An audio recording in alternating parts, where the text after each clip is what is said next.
Selamat sore Bapak Ibu peserta undangan JAK MW 2026. Benar ya gitu ya Pak Iwan, JAK MW 2026. Sama sore juga buat Bapak Ibu Sobat Mulia yang sudah setia menjadi pelanggan emas logam mulia merek Antam. Saya Handi Sutanto, Direktur Komersial Antam. Saya melihat banyak tatapan-tatapan yang menanyakan kelangkaan emas sepertinya. Jadi saya agak insecure di sini. Jadi hari ini saya akan mencoba memaparkan value yang ditawarkan Antam lewat brand preposition kita yaitu Connecting Minds to Market. Agak santai saja hari ini Bapak Ibu. Jadi pertama ini terkait dengan peta wilayah operasi Antam. So kita sebagai bagian dari BUMN, bagian dari Danantara, kita adalah satu-satunya perusahaan tambang di Indonesia yang industrinya itu dari hulu ke hilir. Ini adalah peta hulu kita, dari sumber seluruh komoditas yang dimiliki Indonesia, yang dianugerahkan Tuhan kepada Antam. Merah itu yang bauksit, nikel itu yang hijau, dan kemudian yang warna orange ini tentunya logam mulia. Nah, logam mulia itu nggak hanya emas sebetulnya, ada emas, ada silver. Kita punya tambang di Pongkor, lalu kita juga punya pabrik pengolahan pemurnian emas dari tahun 1974 di Pulau Gadung dan telah mendapatkan sertifikat atau akreditasi LBMA sejak tahun 1999. Itu ada di Pulau Gadung. Dan kita lagi OTW untuk bangun satu lagi pabrik untuk khusus minting atau production di Gresik, di kawasan ekonomi eksklusif di Jawa Timur yang kapasitasnya 30-40 ton. Yang saat ini di Pulau Gadung itu 40 ton, tambah lagi satu lagi 30-40 ton itu di Gresik. Nah jadi buat Sobat Mulia, Bapak Ibu undangan JAK MW 2026, mudah-mudahan nanti setelah Gresik bangun, ketersediaan emas lebih gampang lagi didapatkan, sehingga juga bisa Bapak Ibu lebih mudah mengakses emas Antam.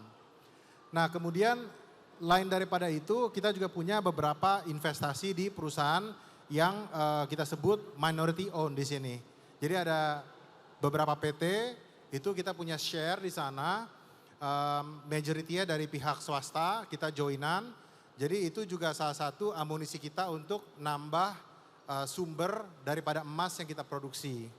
Nah ini gambarannya kita, jadi inilah bedanya Antam sama penjual atau brand-brand lain yang not necessarily punya akses ke tambang. Brand-brand lain tidak punya akses ke tambang sehingga relatif tentunya dibandingkan Antam kita lebih stabil secara supply. Barang yang kita produksi insya Allah itu senantiasa akan ada karena ada sumber backup tambang yang kita miliki. And then kemudian zoom in ke Antamnya sendiri. Di sini mengapa Antam? Fondasi kepemimpinan di pasar emas nasional. Regardless banyak komentar negatif, saya ngerti di sosial media, terutama dari Juni tahun lalu, saya ingat sampai dengan mungkin awal tahun ini, banyak sekali komentar negatif di sosial media berseliweran tentang kurang lebih barang emas Antam ini susah didapat, kemudian langka dan segala macam. Well memang betul kita tahun lalu ada hiccup, di mana kita mencoba membantu negara juga menghemat devisa negara yang keluar. Sehingga tadi kita rata-rata 70-90% kita impor bahan bakunya gitu. Nah kita mencoba membenahi itu dan alhamdulillah di tahun ini sejak Januari dan Februari ini 50% itu kita dapat security dari tambang dalam negeri. Jadi nggak hanya tambang kita sendiri tapi kita juga engage sama Freeport, sama Merdeka Cooper Gold, sama Aman Minerals. Itu untuk mensuplai barangnya ke kita. Kenapa cuma 50%? Karena mereka juga kita pahami, kita hormati, mereka juga punya komitmen dengan sejumlah pihak-pihak di luar negeri. Nah, kemudian dari sisi kita simple. Selama dalam negeri bisa menjual ke kita ngambil 100%, no doubt. Kita ngambil 100%, cuman masalahnya kita nggak bisa maksa orang. Kita mesti fair juga di market, jadi saat kita ada kurang bahan baku, ya kita masih ada sumber-sumber lain yang kita bisa akses, tidak hanya di dalam negeri. Nah kemudian secara kapasitas Antam itu bisa memurnikan sampai dengan 100 ton per tahun. Dan ini saya rasa the largest di Indonesia. Jadi bukan hanya kita yang tertua di Indonesia, LBMA sejak tahun 1999, kita juga terbesar secara kapasitas pemurnian, bisa sampai 100 ton emas dan 350 ton perak. Dan juga kita yang memang udah banyak rekam jejaknya tak lekang oleh waktu teruji zaman. Brand-brand lain, it's okay, taruhnya mereka nanti pun dapat predikat tertentu, jam panjang itu nggak mungkin bohong. Artinya ada ketenangan saat masyarakat membeli emas Antam, bahwa nanti generasi berikutnya, atau pada saat saya pensiun pasti ada perusahaan negara, di backup negara, nggak mungkin nggak ada. Nah itu satu ketenangan yang nggak akan bisa digantikan oleh kompetitor lain. Mungkin Bapak Ibu juga dengar ada yang mau berkompetisi mendapatkan LBMA juga. Apa sih LBMA sebenarnya? Kenapa sih Antam bilang LBMA? Karena di Antam itu kami matters tentang bagaimana sumber bahan baku yang kami dapatkan untuk memproduksi emas itu matters bagi kami. Kami nggak terima emas yang nggak jelas asal usulnya, hasil gadai atau entah hasil nyolong, nggak ngerti.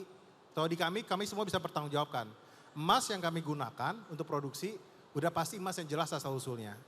Nanti ada di slide berikutnya.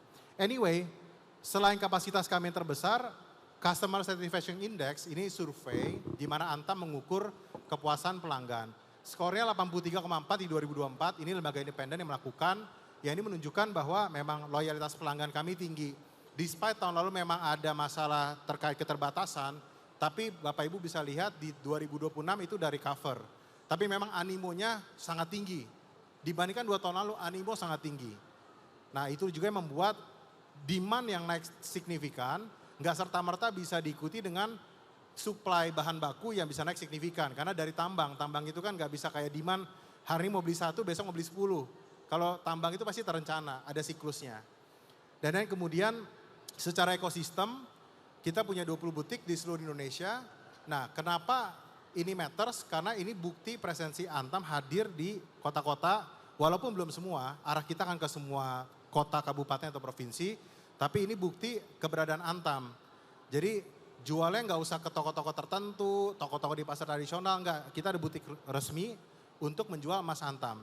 Dan by the way ngomongin butik, di sosial media suka ngomong, ini Antam tolong dihapuskan dong, harga masa beda-beda, beda tahun, beda harga, gitu kan, itu sering banget.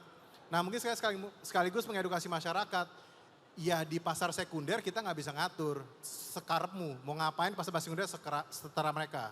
Tapi kalau di Antam, mau tahun 1999 kayak, mau tahun 2005 kayak, harga sama. Malah itu tips, kalau Bapak Ibu jual emas tahun lama ke pasar, ke toko, dipotong habis-habisan, jualnya ke Antam. Buktiin sendiri, harganya sama. Nah itu yang banyak masyarakat nggak tahu. Kalau kejual ke Antam langsung dihargai sama persis, mau tahun berapapun, ada sertifikat, nggak ada sertifikat, nggak doesn't matter. Nggak ada masalah, cuma bedanya kalau nggak ada sertifikat kami memang kasih potongan 25.000 sampai 50.000 per sekali transaksi. Jadi bukan per gram ya, per sekali transaksi. Ini juga banyak kami berbenah diri, edukasi terus kami galakan, karena banyak masyarakat yang tidak tahu, jadi digunakan oleh bad campaign, black campaign, dari para kompetitor atau dari pihak-pihak yang tidak bertanggung jawab untuk menjudutkan Antam. Tapi sesungguhnya tahun berapapun bawa ke Antam, harga sama, gak ada sertifikat, doesn't matter, kita cek, kalau memang gak ada, ongkos bikin sertifikatnya kurang lebih 25.000 kita potong dari harga transaksi. Oke, kemudian LBMA tadi ya, jadi saya akan menjelaskan sedikit LBMA. Antam itu tadi saya bilang sumber yang kami gunakan sudah pasti harus legal, tidak melibatkan human child abuse atau child labor, tidak melibatkan corruption atau money laundering, dan juga itu emasnya mesti jelas memang sudah ada bukti pembayaran ke negara. Bagi customer mungkin banyak yang nggak peduli, bagi saya yang penting dapat barang Pak. Saya tidak bisa mengatur setiap orang, tetapi value kami jelas, bagi kami itu matters. Kami bukan hanya cari profit, tapi kami berusaha menciptakan dunia lebih baik. Emas yang kita pakai, emas yang kita gunakan, emas yang kita beli, harus emas yang memiliki rasa tenang dimilikinya. Halal thayyiban. Karena banyak emas cukim, rame di berita, wah emas ilegal diberantas, kasus Nganjuk. Memang itu, Indonesia emas ilegalnya banyak sekali. Tapi apakah kita sebenarnya benar-benar tahu perhiasan yang kita pakai, perhiasan yang keluarga kita pakai, apakah itu emas curian? Gak bisa dibuktiin. Tahunya cuma beli toko emas. Tapi apakah sumber aslinya emas curian? Belum tentu iya, belum tentu tidak. Tapi kalau beli emas Antam sudah pasti kita diaudit tiap tahun oleh organisasi internasional. Jadi emas kita standarnya standar internasional. Mau jual ke luar negeri, silakan coba. Brand Antam akan diterima. Brand lain, buktikan sendiri. Bawa emas beberapa brand, jual ke luar negeri. Dan kasih tahu kita, di Instagram kita ada akun resmi kita, kasih tahu, keterima nggak emas lain. Itu satu. Kedua, brand lain hanya berani menggaranti SNI. SNI itu artinya kadarnya doang Bapak Ibu, kadarnya 94 kali. Tapi kalau di Antam LBMA, kadarnya 94 kali plus sumbernya bisa dipertanggungjawabkan. Sekali lagi bagi kami itu matters dan maka itu placing harga kami tidak akan pernah sama. Saya pribadi tidak akan membiarkan harga Antam di placing paling rendah. No, that's not gonna happen. Karena compliance itu ada cost-nya, memastikan sumbernya baik segala macam itu ada cost-nya. Dan memang kita produknya premium. We're not gonna position ourselves the same with competitor. It's not gonna happen. Seperti mobil-mobil Eropa yang ternama, mereka nggak akan positioning harga mereka dengan mobil Jepang. Nah sama seperti di emas, itu posisi kami. Dan kemudian kita ada garansi likuiditas, tadi sudah sampaikan, mau jual ke dalam negeri boleh, jual ke butik Antam mau tahun berapapun sama, nggak ada sertifikat, nggak ada masalah, jual ke luar negeri juga bisa. And then transparansi harga. Ya ini harga yang kami update di website tiap hari, bisa dilihat satu Indonesia dan in fact ini menjadi patokan bagi para kompetitor juga buat determining harga. Gitu. Kemudian secara kemudian verifikasi, CertiEye, jadi di bungkus kami itu ada beberapa fitur untuk memastikan keaslian. Tapi juga ada beredar di sosial media, beli emas bukan bungkusnya, beli emas ya emasnya. Ya maksud saya, nenek-nenek juga tahu, beli emas ya bukan bungkus ya, kami juga setuju. Cuman bungkus itu ada value edit dari kami, buat lapisan proteksi kepada masyarakat mengecek. Tapi kalau mau cara paling gampang ngetes emasnya asli apa enggak, ya udah emasnya Bapak Ibu, emas itu satu-satunya unsur yang tidak memiliki sifat magnetis. Kalau itu emasnya Bapak Ibu beli, tempelin ke magnet dia nempel, udah pasti palsu. Ya, jadi orang malsuin emas itu biasanya dua. Tampilannya sama, tapi dia pakai bahan kuningan atau tungsten. Ditimbang sama-sama 10 gram, sama-sama 10 gram. Tapi begitu ditempelin, nempel. Ah itu palsu. Nah ada juga ditempelin nggak nempel, karena pakai akrilik. Kalau akrilik ya udah tinggal ditimbang aja. Nggak mungkin 10 gramnya emas, kalau pakai akrilik itu paling jadinya cuman nggak nyampe 2 gram. Gitu. Tapi kalau orang mau ngejar gramasi ditimbang sama nih, sama-sama 10 gram. Coba tempel. Kalau tempel itu nempel pasti itu bukan emas. Itu biasanya pakai tungsten atau kuningan. Jadi very easy. Saya setuju, kami setuju dari Antam beli emas, ya emas ya bukan bungkusnya. Cuman ada beberapa fitur yang kami persembahkan untuk memastikan keasliannya. Dan lagian ada juga video yang beredar, emasnya dibuka, kemudian bungkusnya dibuka, kemudian ditutup lagi, dan itu tembus di scan. Pakai mata awam memang betul, tidak kelihatan. Tapi kalau misalnya kita cermati lebih jauh, ada fitur yang kalau pakai sinar UV kelihatan itu bekas dibuka. Nah tapi Bapak Ibu nggak usah pusing, nggak usah khawatir. Simpelnya kalau Bapak Ibu takut, namanya beli emas sekarang makin mahal ya. Kalau tokonya nggak terpercaya nggak usah beli. Kalau ada yang jual harganya nggak wajar, nggak usah beli. Belilah emas Antam sesuai dengan harga yang dipublish di website. Atau kalaupun ada disparitas, yang wajar lah. Kalau di bawah 5% kita masih mikir-mikir. Tapi kalau di atas 5%, 10% itu namanya yang jual serakah, gak usah beli. Tunggu sampai nanti ada yang bisa menjual dengan harga yang baik.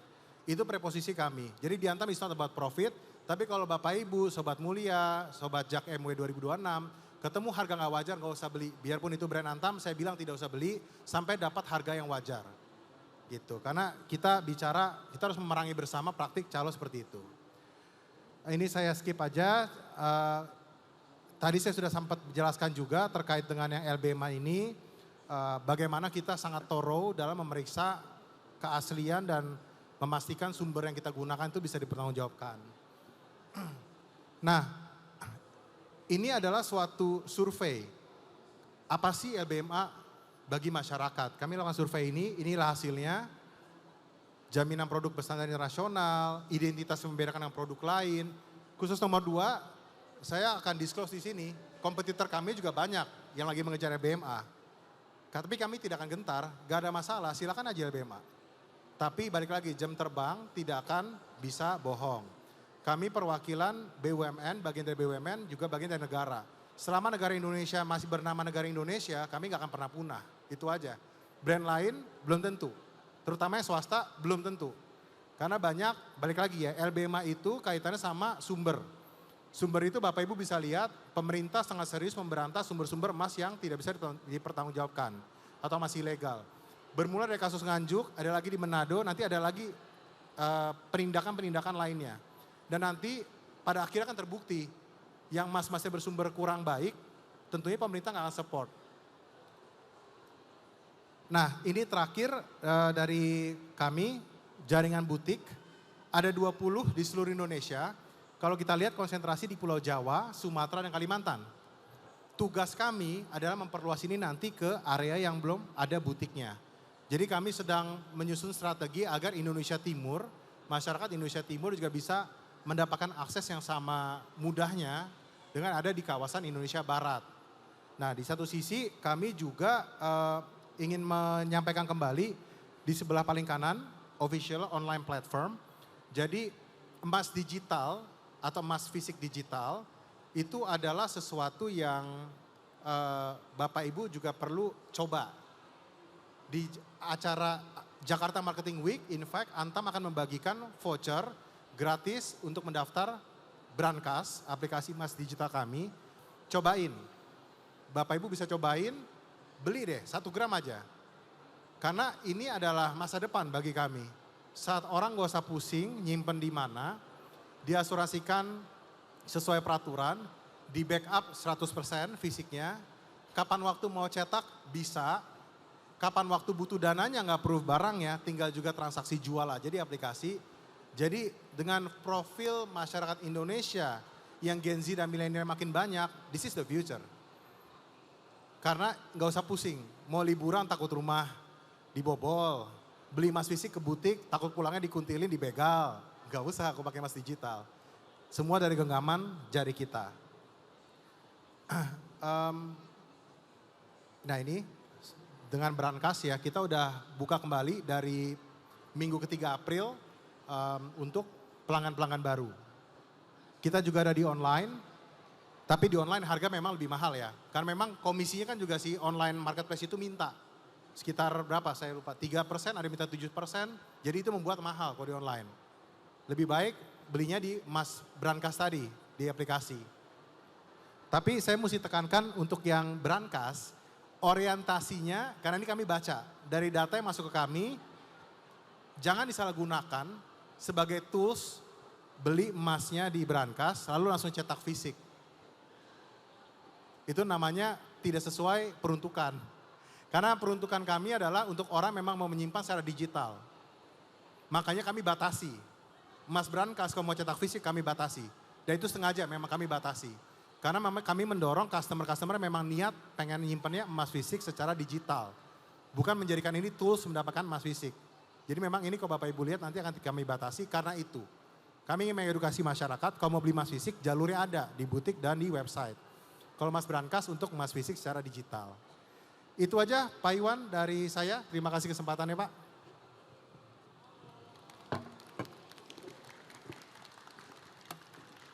Makasih Pak Handi. Saya rasa tadi banyak sekali informasi-informasi kecil yang menjawab banyak pertanyaan di benak banyak orang tentang Antam ya. Tadi tentang perbedaan harga kalau produksi tahun berapa, itu sudah terjawab. Tapi tadi yang mungkin belum terlalu panjang dijelaskan dan saya ingin tanya lebih lanjut adalah soal kelangkaan. Yang tadi Pak Handi sempat sampaikan memang sempat ada masalah supply di tahun lalu. Kenapa sih Pak sebetulnya kalau di Antam itu selalu ngantri gitu? Selain mungkin animo masyarakat yang sangat tinggi saat ini untuk investasi emas. Ya, makasih Pak Iwan. Yang utama memang tadi ya, ada pergeseran demand peningkatan demand yang cukup signifikan. Itu yang paling utama. Ketika masyarakat tadi mau beli 1 kemudian menjadi mau beli 5 kali lipat. Di sisi supply karena kami berkoordinasi dengan para penambang, mereka nggak bisa nambangnya aturan 1 tiba-tiba jadi 5. Itu semua ada mine planning, ada eksekusi yang semua itu terregulasi dan diawasi oleh Kementerian SDM. Jadi nggak bisa tinggal kita pencet kompor ibarat kita puter langsung kencang tuh nggak bisa. Itu yang pertama. Kedua, kami juga melihat dari data yang kami masuk karena rata-rata Antam itu bertransaksi sekitar 40.000 transaksi per bulan. Jadi setahun itu kurang lebih 0,5 juta. Itu paling kecilnya. Banyak customer yang mulai berinvestasi emas 2 tahun terakhir. Kenapa 2 tahun terakhir? Karena harga emas kalau kita tarik 5 tahun terakhir naiknya itu hampir 2,5 kali lipat. Tapi selama 2025 saja harga emas naik 70%. Disinilah banyak customer-customer yang baru membeli emas, tapi dengan dasar pengen profit cepat. Customer-customer yang pengennya instan. Inilah lonjakan juga salah satunya gara-gara customer yang pengen instan profit. Padahal emas itu tidak pernah diperuntukkan buat short term. Emas itu minimal medium term, minimal. Jadi jangan berharap beli emas sebulan naik atau mengulangi histori kayak 2025. Dalam setahun naik 70%. Itu kalau Bapak Ibu ngalamin berkah, itu hoki. Tapi nggak tiap tahun keulang gitu. Jadi itu juga yang menyebabkan animonya sangat naik cepat. Nah di sisi lain Pak, kami juga dengan animo yang begitu besar, tugasnya Antam yang memeratakan distribusi. Memang kami nggak sempurna, karena memang kami baru ngalamin kejadian seperti itu naikannya begitu cepat. Makanya mulai dari kami antriannya antrian offline waktu itu awal-awal. Terus antrian offline tiba-tiba orang jasa titip ya, jastip atau calo lah gitu ya. Sah-sah aja sih sebenarnya gitu kan. Cuman tugas kami kan memeratakan distribusi, jangan sampai jasa titip semua. Karena banyak kejadian diturunin pakai Elf atau pakai HIS turunin tuh 10 orang ngantri. Kami coba batasi antriannya seorang hanya boleh transaksi berapa kali sebulan. Kecuali yang lansia kita prioritaskan. Calonnya ganti. Lansia yang turun. Nah kami berpikir lagi kan, putar otak lagi, ya udahlah akhirnya sama ratanya semua deh per KTP gitu kan. Nah tapi itu juga kurang efektif, akhirnya kami coba online. Nah ini juga sering di komen, antrian online susah banget dapetnya. Memang benar karena ada botnya ternyata, kami berusaha ada botnya. Nah kami perangi lagi botnya, akhirnya singkat cerita hari ini ya kami mix, ada yang online, tapi kalau Bapak Ibu datang ke butik, itu juga bisa dapat nomor antrian. Dan kami juga sekarang mulai memisahkan, sedang menyusun standar layanan butik. Jadi customer-customer yang belinya besar, jumlah tertentu, itu pasti pelayanannya akan berbeda. Antriannya lebih singkat, atau di atas jumlah tertentu malah bisa kami samperin, gitu ya, tapi di atas jumlah tertentu. Mungkin gitu Pak Iwan. Nah orang-orang yang beli banyak itu kan sering dicurigai orang dalam tuh Pak. Karena seakan-akan dia bypass antrian. Ada banyak mungkin komentar-komentar seperti itu di sosial media. Itu sebenarnya kebenarannya seperti apa Pak Andi? Ya jadi mekanismenya di Antam sendiri ya internal. Saya sih selalu menyambut baik komentar-komentar negatif di sosial media atau yang kekecewaan masyarakat itu bentuk sayang. Itu selalu saya pesan ke tim, itu bentuk sayang masyarakat terhadap kita. Karena kita nggak bisa memenuhi mereka, makanya mereka kecewa. Kecewa itu ya bebas orang, mau ngapain ekspresi kan bebas kecewa. Tapi sesungguhnya kalau dibilang permainan orang dalam, jauh sih. Karena ada paling tidak 6 pihak, beda-beda fungsi yang terlibat sampai barang itu bisa tiba di butik. Kalaupun mesti bermain 6-6-nya. Dan itu agak susah. Agak susah, kenapa? Karena kita juga jalan secara pengawasan sistemnya, trailnya kelihatan. Tapi nonetheless, Antam di websitenya jelas ada alamat untuk pengaduan. Kalau emang ada bukti segala macam, laporin, biar kita investigasi. Dan itu saya udah, paling tidak yang saya ingat ada sekitar 6 butik yang udah pernah kita investigasi, kita lihat rekaman CCTV, ternyata yang dimaksud orang dalam reseller kita. Antam memang punya reseller. Nah ini juga bagian dari Antam. Saya lihat sebelum saya masuk ke bergabung dengan Antam, kayaknya Antam kurang mengedukasi, malu-malu gitu. Bilang bahwa memang ada reseller Antam yang punya kontrak resmi sama Antam, memenuhi target tertentu sama Antam, tiap bulan mesti jual sekian. Kasarnya lu telan, minimum sekian kilo lu mesti jual. Insentif buat mereka apa? Mereka dapat diskon dari kita, of course dapat diskon. Karena mereka harus meet certain amount. Tapi once lu gak dapet, gue putus lu ya, kurang lebih gitu. Nah dari CCTV salah satu yang saya ingat itu, pas dilihat orang ngambil berkotak-kotak gitu ya. Terus videonya somehow viral, orang itulah orang reseller kita. Nah jadi itulah dia bagian dari Antam juga harus mengedukasi masyarakat, menjelaskan. Karena kalau kita diamkan itu akan menjadi sesuatu yang namanya berulang-ulang tanpa kita jelaskan akan menjadi kebenaran. Dianggap benar. Mungkin gitu Pak Iwan. Terkait harga Pak Handi, harga emas kan mengikuti harga emas global gitu. Seringkali harga Antam itu tidak inline dengan pergerakan harga emas. Nah sebetulnya perhitungan harga ketika Antam memutuskan harga pagi ini sekian, itu seperti apa proses di belakang layar? Itu apa? Kalau saya cenderung tidak setuju dengan statement itu. Kita mungkin kapan-kapan juga bagus ntar Antam bikin sesi buat showing gitu ya. Tapi statistiknya pas dapat informasi itu saya cek, saya terjun langsung, saya minta tim present data 7 tahun terakhir saya ingat waktu itu, 7 tahun terakhir. Faktanya 99,99% harga Antam itu co-movement dengan harga dunia. Apa itu co-movement? Saat harga dunia naik, ya harga emas Antam naik. Saat harga dunia turun, harga emas Antam turun. Itu namanya co-movement.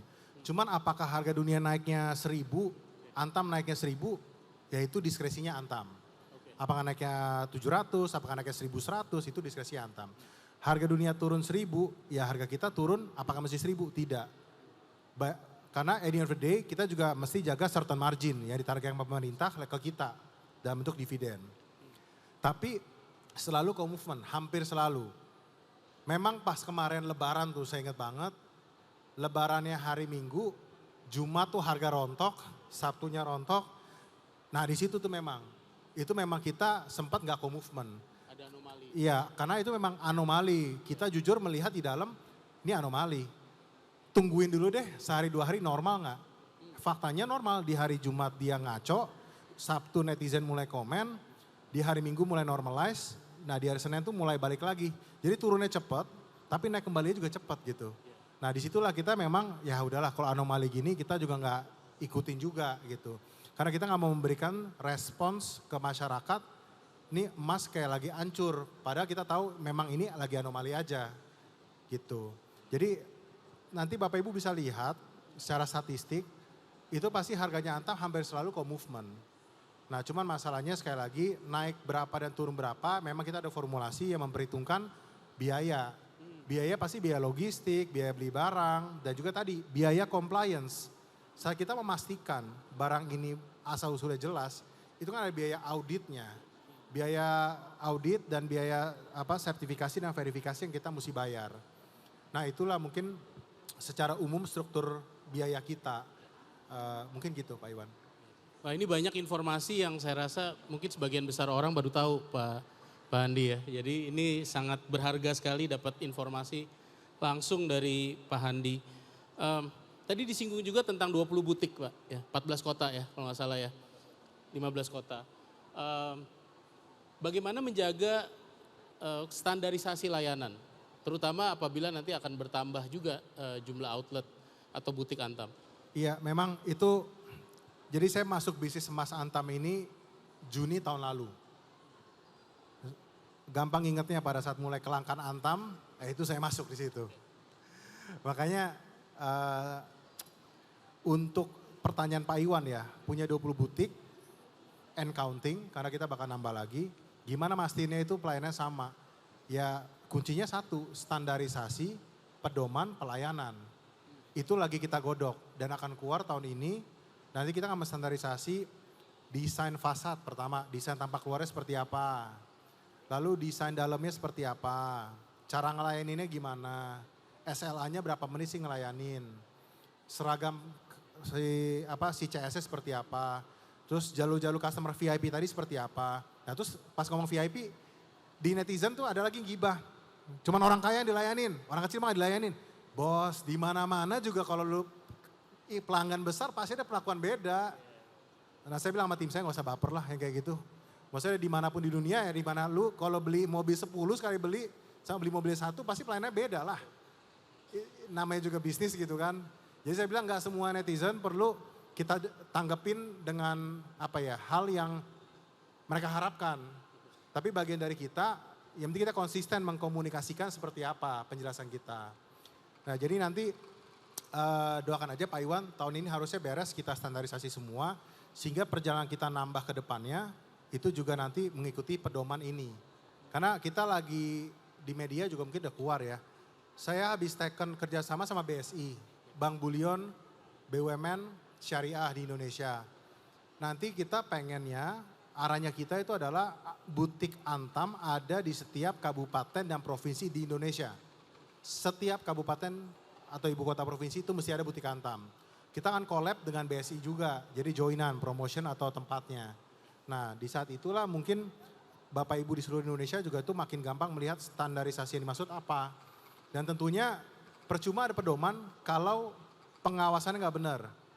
Makanya kuncinya pengawasan juga, karena sering terjadi di Indonesia aturannya ada, bagus, nggak jalan karena pengawasannya kurang. Nah belajar dari, udah lama lah kita jadi orang Indonesia, tentu di saya nanti pengawasan juga mesti ketat gitu. Jadi nanti akan menempel dengan BSI di berbagai lokasi yang tidak ada butik Antam gitu.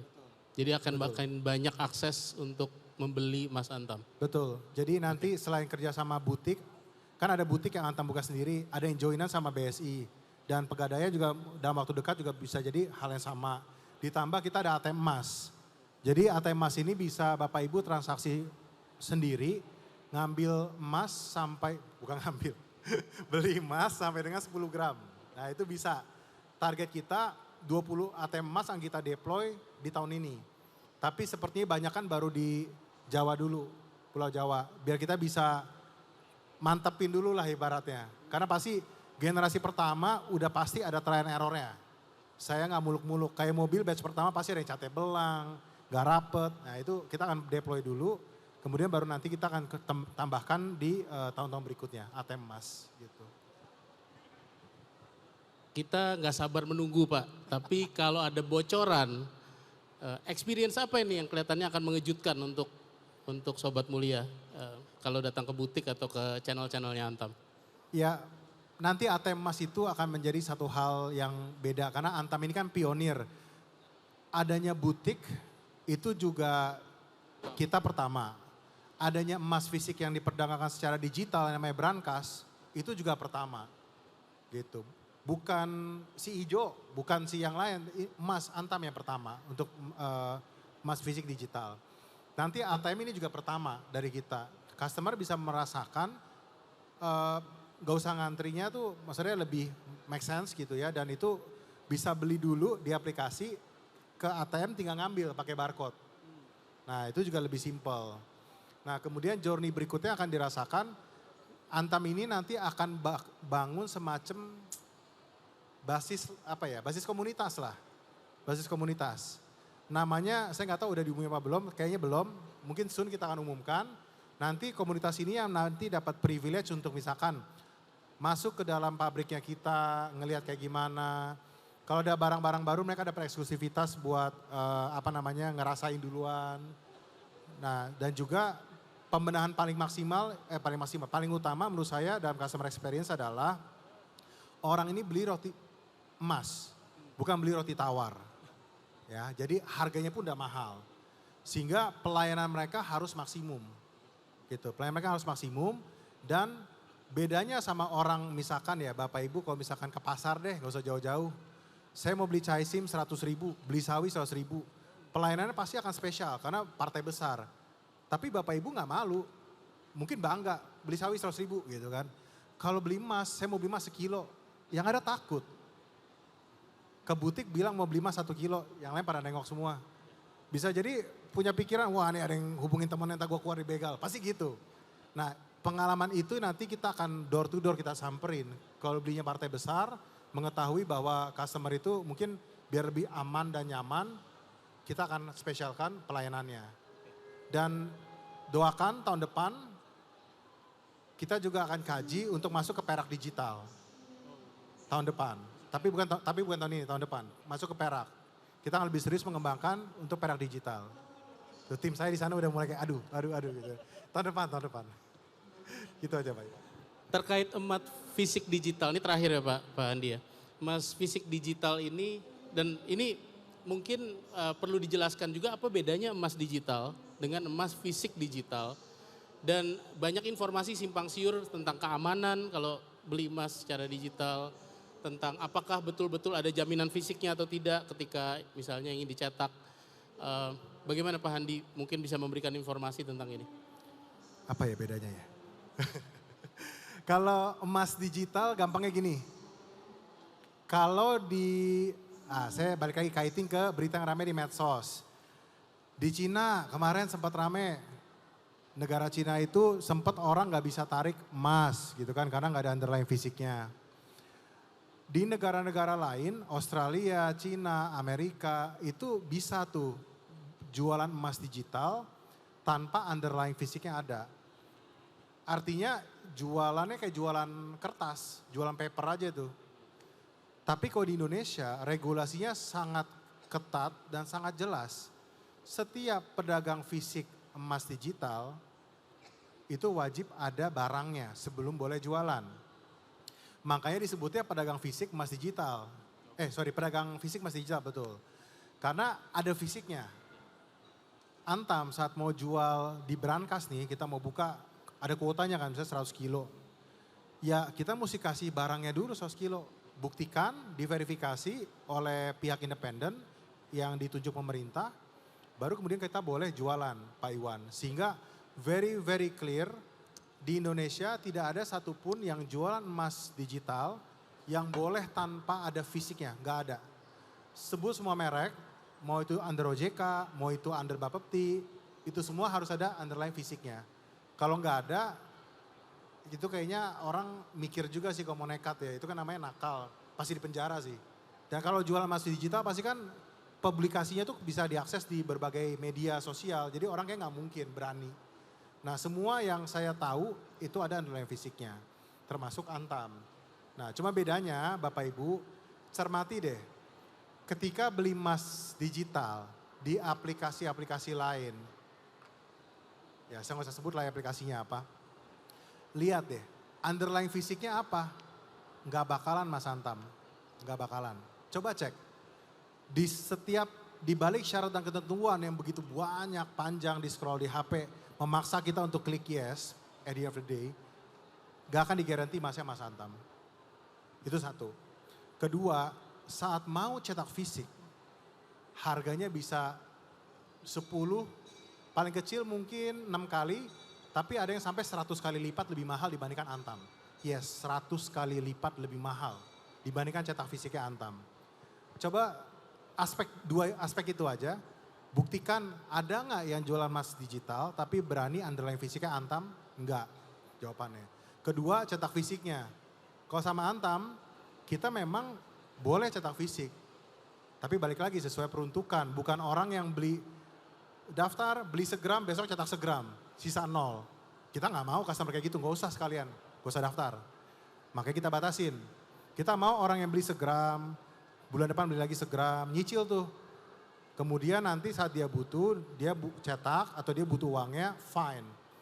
Tapi bukan yang beli segram hari ini, besok cetak segram, mending gak usah daftar kayak gitu. Nah itu mungkin Pak Iwan.